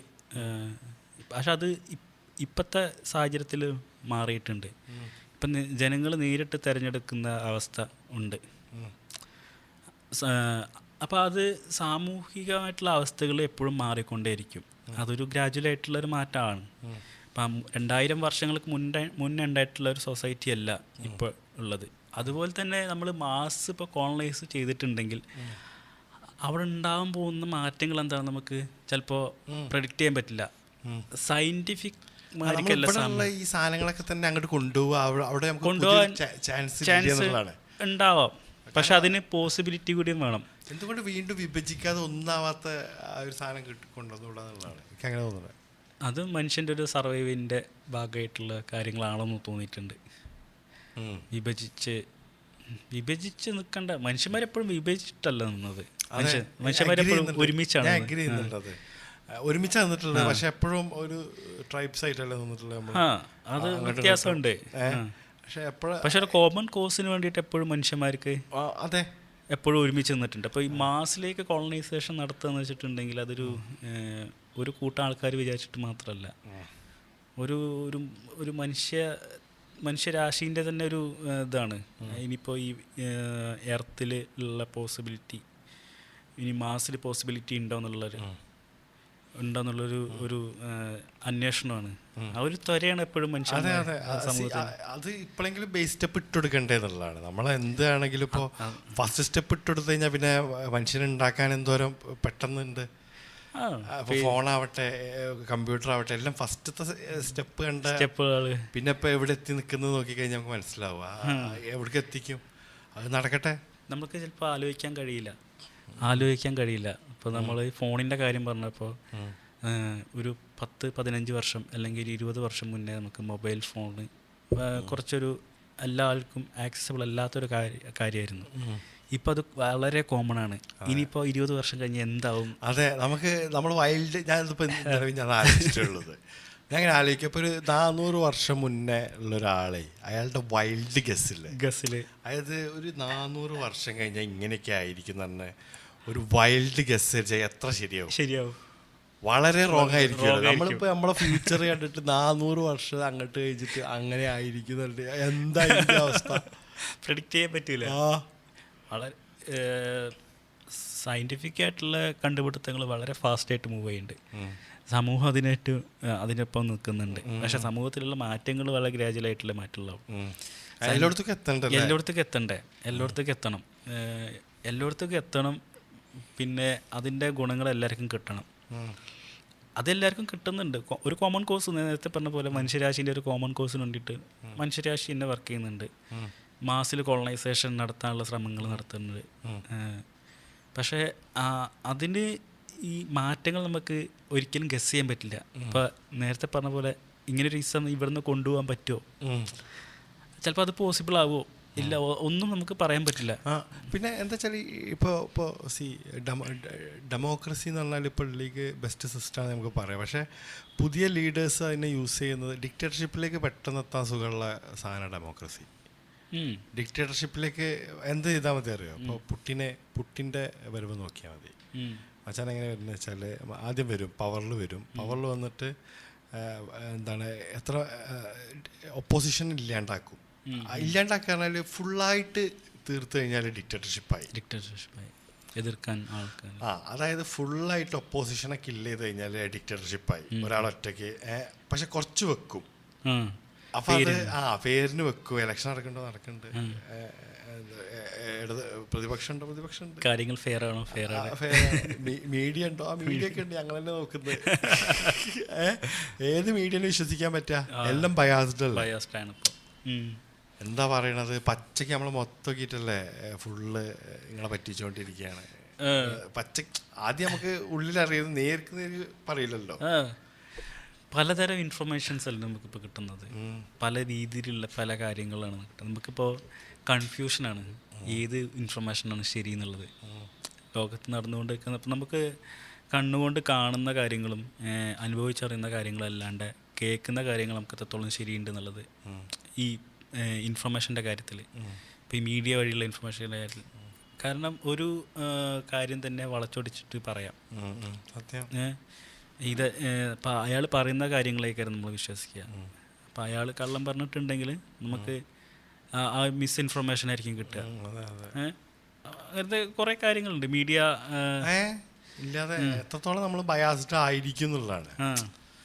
നമ്മളറിയാതെ നമ്മളെന്തായാലും ഒരു ഉള്ളിൽ കുറേ നമ്മളെ കൺഫർമേഷൻ ബയാസ് ഉണ്ടാവും. നമ്മൾ ഇൻഫർമേഷൻ സെക്കൻഡിന് കിട്ടിക്കൊണ്ടിരിക്കുകയല്ലേ. സോഷ്യൽ മീഡിയസിലൊക്കെ കണ്ടമാനം ഇൻഫർമേഷൻസ്. ഇപ്പം മീഡിയ മാറിയിട്ട് സോഷ്യൽ മീഡിയ ആയിട്ടുണ്ടല്ലോ. സോഷ്യൽ മീഡിയസിലാണ് ഇപ്പോൾ മീഡിയൻ്റെ ഇൻഫർമേഷൻ കൊടുക്കുന്നത്. മനുഷ്യന്മാരങ്ങനെ ഇപ്പോൾ ഒരു സോഷ്യൽ വർക്കർ ആയിരുന്നില്ലേ, ഇനി നിങ്ങൾ ചോദിക്കട്ടെ, മനുഷ്യന്മാരങ്ങനെ സോഷ്യൽ മീഡിയയിൽ സോഷ്യലി ഗ്യാദർ ചെയ്താൽ മതിയോ? നമ്മളിപ്പോൾ ഈ ഇതൊക്കെ ഇല്ലേ, എന്താ അതെമ്മാതിരി സാധനമാണ്. ഇങ്ങനെ ടോയ്ലറ്റിലൊക്കെ ഇരിക്കുമ്പോൾ ചുറ്റും അതാണ് എന്നെ അതിൽ ഏറ്റവും കൂടുതൽ ഇതാക്കിയത്. എമ്മാരി രസാരി. പിന്നെ ഫുള്ള് വാൻഗോവിൻ്റെ എന്താണ് ചിത്രങ്ങളൊക്കെ ഉള്ള സ്ഥലത്ത് കൂടി പോവുക. ലൈക്ക് അപ്പം റിയാലിറ്റി ലൈക്ക് നമ്മളെ ചുറ്റുള്ളത് എന്ത് ഭംഗിയുണ്ട്. അപ്പം ഇതിനെക്കാട്ടി നല്ല ഭംഗിയുണ്ടല്ലോ അത് നമുക്ക് ഒരു വേണമെങ്കിൽ ഒരു വാദം വെക്കാം. എന്ത് ഇപ്പം ഞാൻ കാണുന്നതിനെക്കാട്ടി ഭംഗിയുണ്ടല്ലോ ഇത് വെക്കുമ്പോൾ. അപ്പോൾ എന്തുകൊണ്ട് ഇത് വെച്ച് നടന്നുകൂടാ? അപ്പോൾ നമ്മൾ ശരിക്കും കണക്റ്റഡ് ആണോ? നമ്മൾ അതിലൂടെ കണക്റ്റഡ് ആയല്ലേ? അതിലൂടെ കണക്റ്റഡ് ആയോ ആണോ? അത് മതിയോ ഹ്യൂമൻ ബീങ്സ്? അത് മാത്രം പോരല്ലോ, നമുക്ക് ബാക്കിയുള്ളതല്ലോ വേണ്ടേ? അതല്ല ടച്ച് വേണ്ടേ? നമ്മൾ നമ്മുടെ ചുറ്റും പരിസരങ്ങളായിട്ട് ടച്ച് ഇല്ലാണ്ട് പിന്നെ എങ്ങനെയാണ് ഒരു എനിക്കറിയില്ല കേട്ടോ. ഇനിയിപ്പോൾ വരുന്ന കാലഘട്ടം നമ്മളിപ്പോൾ ഇപ്പം ഇരുന്ന് ആലോചിക്കുന്ന പോലെ ആവില്ല ഒരു 400 വർഷം പോലെ.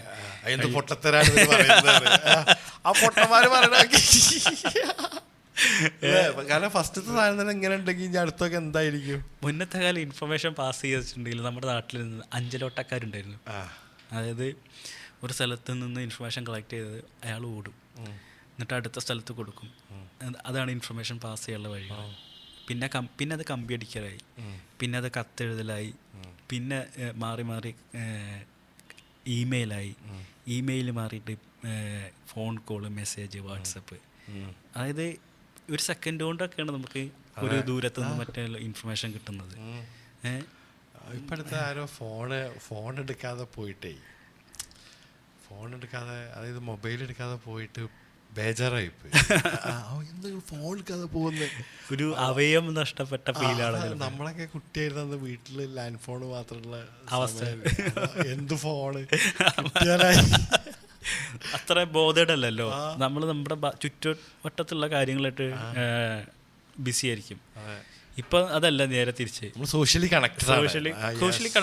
പക്ഷേ സോഷ്യലി കണക്റ്റഡ് ആണ്, പക്ഷെ അത് ഫിസിക്കലി കണക്റ്റഡ് ആണോ അല്ലെങ്കിൽ ആ ഒരു പ്രോക്സിമിറ്റി ഉണ്ടോ എന്നുള്ളതാണ്.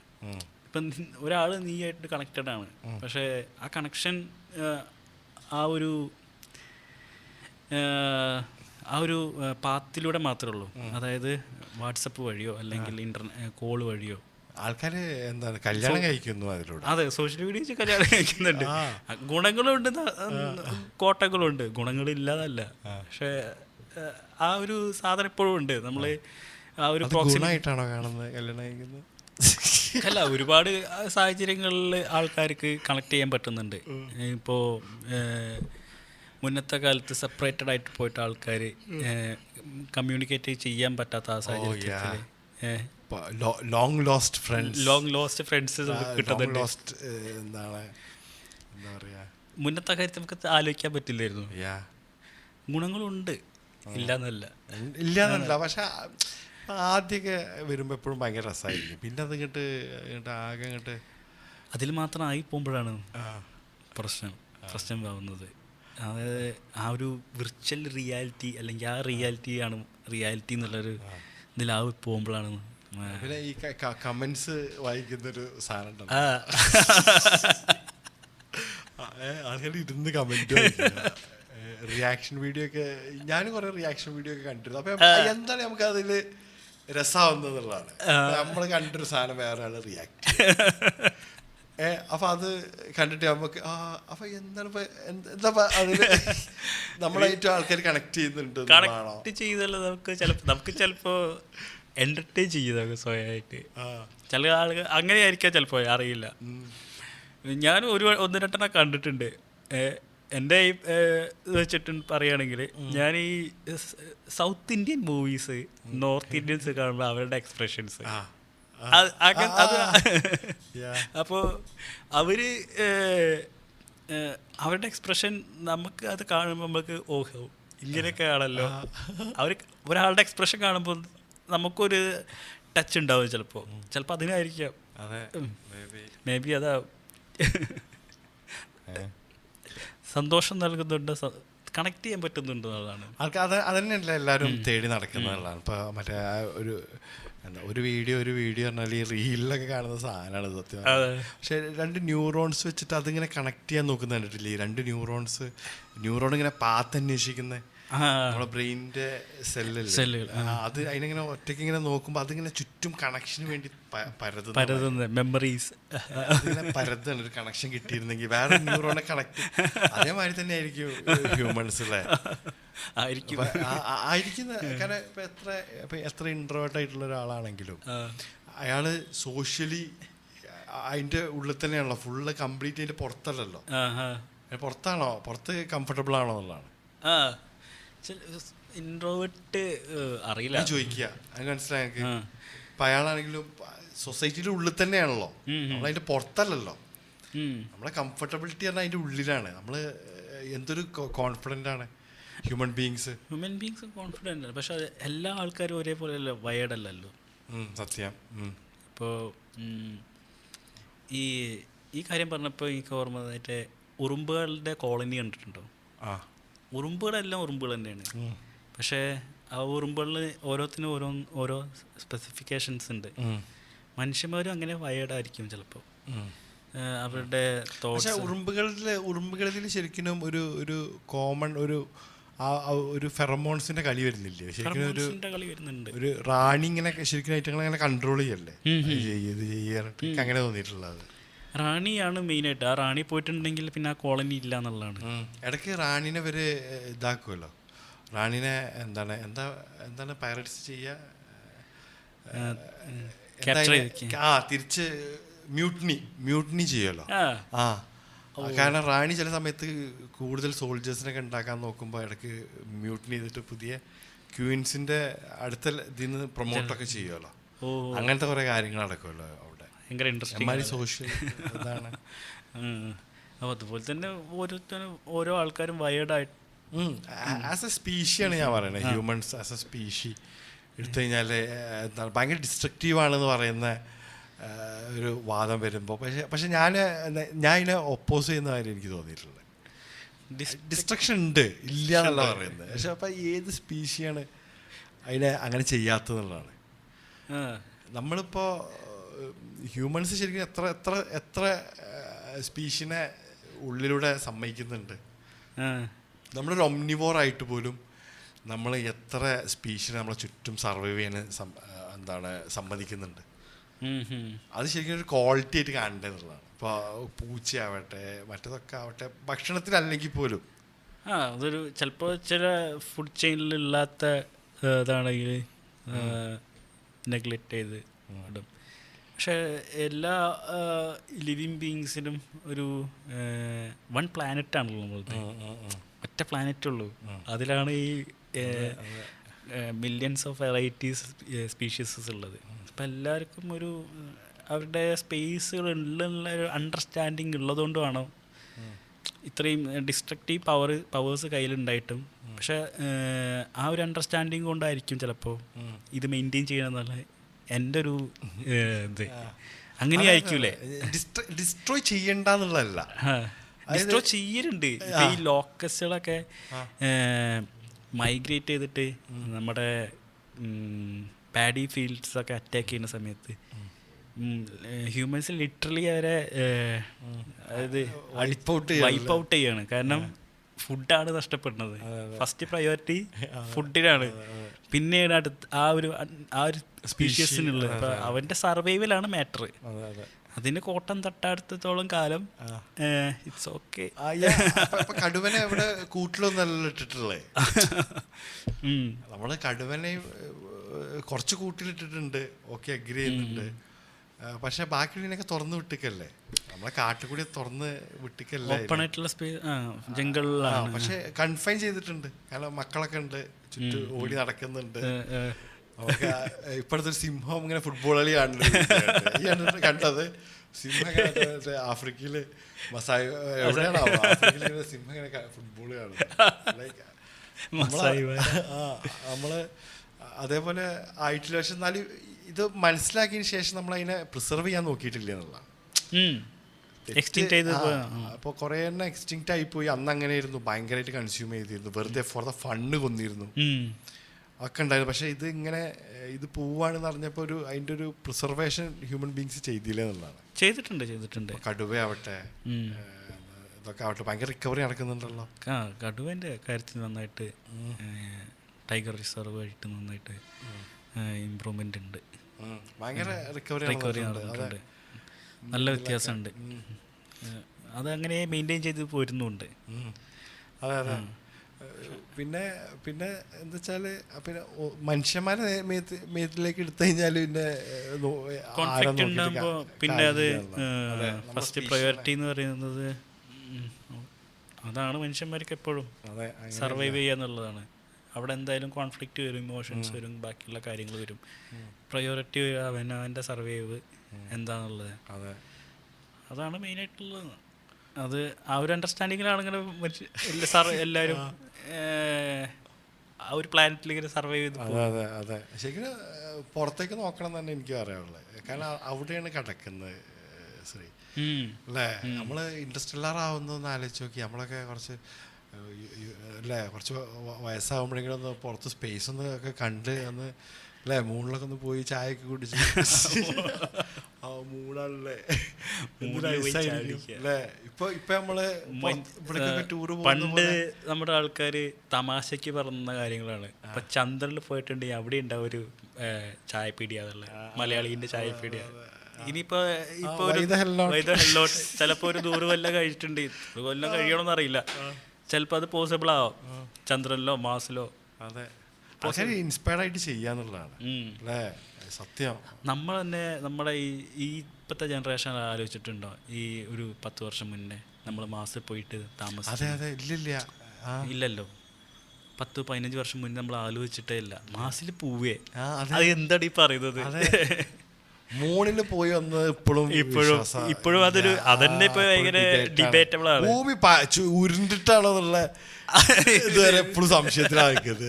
എനിക്ക് പരന്നിട്ടാണ്, ഡിസ്കാണ്. അപ്പൊ സയൻസോടെ പോയി അത്രയും ആൾക്കാർ, അങ്ങനെ ആൾക്കാരുണ്ട്. പക്ഷെ അതാണ്, അത് നടക്കട്ടെ, സംസാരം നടക്കട്ടെ. ഇപ്പൊ അതെങ്ങനെ ഇനി ഭൂമി പരന്നിട്ടാണെങ്കിലോ ഒരു ഓൾറെഡി തെളിയിച്ചല്ലോ പരന്നിട്ടല്ല എന്നുള്ളതുള്ളത്. ഭൂമി ഭൂമി പരന്നിട്ടായി കഴിഞ്ഞാൽ അപ്പോൾ ഫിസിക്സും ഇതൊക്കെ ആകെ എങ്ങനെയാ അത് പിന്നെ വർക്ക് ആവുക എന്നുള്ളതാണ് എനിക്ക് ആകെ കിട്ടാത്തത്. എനിക്കറിയില്ല, എനിക്ക് മനസ്സിലായി. എനിക്ക് എങ്ങനെ പിന്നെ വർക്ക് ചെയ്യുക മനസ്സിലാവണില്ല എനിക്ക്. അറിയില്ല. നമുക്ക് എന്താ അതിനൊരാൾ വരുന്നുണ്ട് നമ്മുടെ അടുത്ത പോഡ്കാസ്റ്റിന് സെറ്റ്.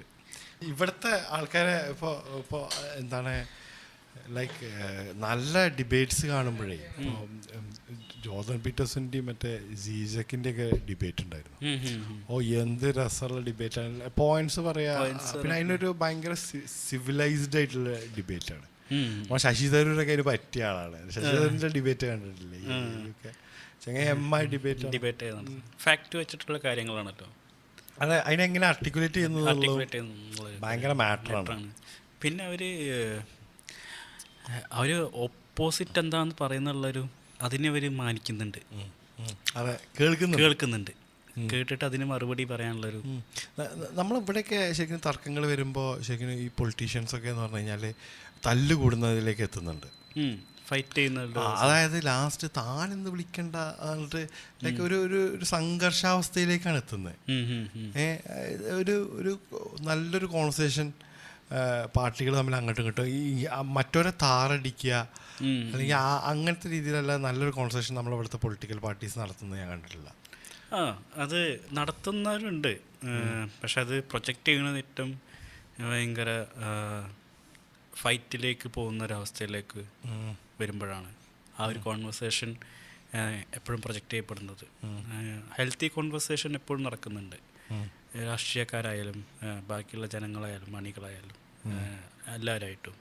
പക്ഷെ അത് പ്രൊജക്റ്റ് ചെയ്യുന്നത് എപ്പോഴും ആൾക്കാർക്ക് എപ്പോഴും ഭയങ്കര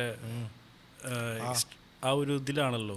മീഡിയക്ക് അതാണല്ലോ, മീഡിയൻ്റെ റോളും അതിൽ ഭയങ്കരമായിട്ടുണ്ട്. കാരണം അത്തരം ഫൈറ്റായിട്ടുള്ള കോൺവെർസേഷൻസ് പോകുമ്പോൾ അവർക്ക് ആൾക്കാരെ വ്യൂവേഴ്സിൻ്റെ എണ്ണം അവർക്കും ബിസിനസ് അവർക്കും നടക്കുന്നുണ്ട്. അതും മാറ്ററാണ്. പിന്നെ ഈ മീഡിയാസിൻ്റെ ഇത് ഒരു കാര്യം എന്ന് വെച്ചിട്ടുണ്ടെങ്കിൽ അവരുടെ വ്യൂവേഴ്സ് ആരൊക്കെ എന്നുള്ളതാണ്. ഇപ്പോൾ നമ്മുടെ ഈ ജനറേഷനിലെ ആൾക്കാർ അല്ലെങ്കിൽ നമ്മുടെ താഴെയുള്ള ജനറേഷൻസ് എത്ര പേര് ന്യൂസ് കാണുന്നുണ്ടുള്ളതാണ്, ടി വി ന്യൂസ്. കാരണം മീഡിയേൻ്റെ ആ ഒരു സാധനം മാറി, അവർ കൊടുക്കുന്ന ഇൻഫർമേഷൻസ്. ഇപ്പോൾ നമ്മുടെ ഒരു ജനറേഷൻ, നമ്മുടെ താഴെയുള്ള ജനറേഷൻ സോഷ്യൽ മീഡിയ, അപ്പം അതും പോയിട്ട് ഇൻസ്റ്റഗ്രാമിൽ റീൽസ്, ആ ഒരു ചെറിയൊരു 30 സെക്കൻഡുള്ളൊരു കണ്ടൻറ്റിൽ വരുന്ന ഇൻഫർമേഷൻ എത്രത്തോളം കൊടുക്കാൻ പറ്റുന്നുണ്ട്, അതെത്രത്തോളം സത്യമായിട്ടുള്ള കാര്യങ്ങൾ എത്രത്തോളം അവർ പ്രൊജക്റ്റ് ചെയ്യുന്നുണ്ട് എന്നുള്ളതാണ്. കൂടി വരുന്നോട് കൂടി ഇനിയിപ്പോൾ എത്ര ഫേക്കുകൾ എന്തിറക്കാൻ പറ്റുന്ന ഒരു അവസ്ഥയിലേക്ക്. അപ്പോൾ 3 നല്ല കാര്യങ്ങൾ പറഞ്ഞു അതിൻ്റെ ഇടയിലൊന്ന് കയറ്റാനുള്ള വേണമെങ്കിൽ അല്ലേ, അങ്ങനെയും ചെയ്യാം. അപ്പോൾ ആൾക്കാർക്ക് അതായത് ഡീവിയേറ്റ് ചെയ്ത് പോകാൻ വേണ്ടിയിട്ട് അതിന് വേണ്ടിയിട്ട് പ്രൊപ്പഗൻഡ സാധനങ്ങൾ അല്ലെങ്കിൽ പ്രൊപ്പഗൻഡ കണ്ടൻസ് പുറത്തു വിടാം. ഇപ്പോൾ ഒരുപാട് രാഷ്ട്രീയ പാർട്ടികൾ ഉപയോഗിക്കുന്ന ഒരു തന്ത്രമാണിത്. അതിനുവേണ്ടി സെല്ലുകൾ തന്നെ വർക്ക് ചെയ്യുന്നുണ്ട്. കണ്ടന്റ് മീഡിയാസ് അതായത് നമ്മൾ എത്രത്തോളം അതിലേക്ക് ബൈൻ ചെയ്യുന്നു, നമ്മളത് അതിലേക്ക് എത്രത്തോളം നമ്മൾ അതിലേക്ക് എടുത്ത് ചാടുന്നുണ്ട് എന്നുള്ളതാണ്. കാരണം എന്താ വെച്ചാൽ ജസ്റ്റ് ഇപ്പോൾ ഏതൊരു പാർട്ടി ആവട്ടെ, അവർ ചെയ്യുന്നത് അവർക്ക് PR വർക്ക്, അവരുടെ മാർക്കറ്റിംഗ് ഇതാണ് ചെയ്യുന്നത്.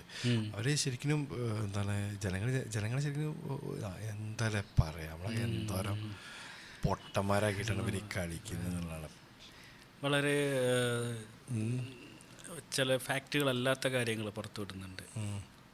അതിൻ്റെ അവർ പവർ ദുർവിനിയോഗം ചെയ്യുന്നത് ഒക്കെ നമ്മൾ കണ്ടില്ല എന്നടിക്കുന്നുണ്ട്. ലൈക്ക് എന്താ ഈ പറയണേ, അവർ എന്തോരം ദുർവിനിയോഗം, ലൈക്ക് സമ്പത്തും ഇതൊക്കെ അങ്ങനെ ചെയ്യുന്നില്ല. ഇപ്പം കേരളത്തിലാണെങ്കിലും ഒക്കെ അങ്ങനെ തന്നെയാണ് നടക്കുന്നത്.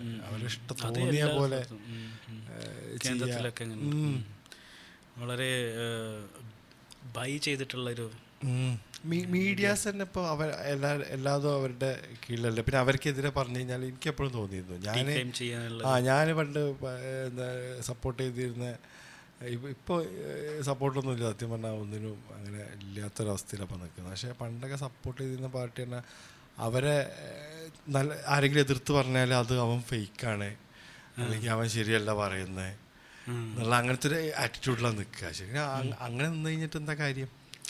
ഒപ്പോസിഷൻ സൗണ്ട് വെൽക്കം ചെയ്യുമ്പോഴല്ലേ നമുക്ക് മനസ്സിലാവുക. ഒപ്പോസിഷൻ സൗണ്ട് അതെന്താണ്, ഏത് ആൾക്കാരായാലും പറയുന്ന കാര്യങ്ങൾ നമ്മളൊരു ഫാക്ട് ചെക്ക് ചെയ്യേണ്ട കാര്യമുണ്ട്.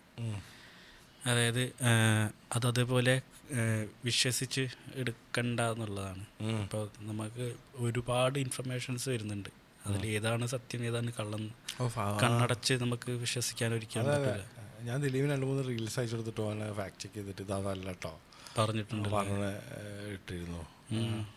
അപ്പോൾ തർക്കങ്ങളും അതേപോലെ തന്നെ നമ്മൾ തർക്കിക്കുമ്പോൾ ഇപ്പോൾ രാഷ്ട്രീയക്കാരായാലും ഫാക്റ്റുകൾ ഐഡിയകൾ വെച്ചിട്ടാണ് തർക്കിക്കേണ്ടത്. അതല്ലാണ്ട് ഒരു ആൾക്കാരെ താറടിച്ച് കാണിക്കാനോ അല്ലെങ്കിൽ ഞാൻ പറയുന്നത് മാത്രമാണ് ശരിയെന്ന് പറയുമ്പോഴാണ് അവിടെ പ്രശ്നമായി വരുന്നത്. ശരിയാണ്. എനിക്ക് തോന്നുന്നു നല്ലൊരു തർക്കം നമുക്ക് കൊണ്ടുവരാൻ പറ്റണം. കൊണ്ടുവരാൻ തർക്കമല്ല, സംവാദം. സമ്പാദിക്കാനുള്ള സ്പേസ് കൊണ്ടുവരാൻ യെസ്, നമുക്ക് നല്ലൊരു സംവാദം കൊണ്ടുവരാം. സമ്പാദിക്കാനുള്ള മൈൻഡ് സെറ്റ് ഉണ്ടാക്കി കൊണ്ടുവരണം. അതാണ് ഒരു ശരിയായ കാര്യങ്ങൾ എന്നാണ് സത്യം മനസ്സിലാക്കേണ്ടത്. തർക്കശാസ്ത്രം ശരിക്കും പഠിക്കേണ്ട കാര്യം തന്നെയാണ്. ശരിക്കും അല്ലേ, നമ്മളെങ്ങനെ അതിനെ കാണാന്നുള്ള പെർസ്പെക്റ്റീവ് ജയിക്കാന്നുള്ളതിൻ്റെ അപ്പുറത്തല്ലേ അത് എന്താണ് പറയുന്നത് കേൾക്കാനുള്ളൊരു അതെ എന്താണെന്നുള്ളൊരു സാധനം ഉണ്ടാക്കിയെടുക്കേണ്ട കാര്യമാണ്. Okay, on that note why the hell not why the hell not why the hell not why the hell not set വെച്ചാ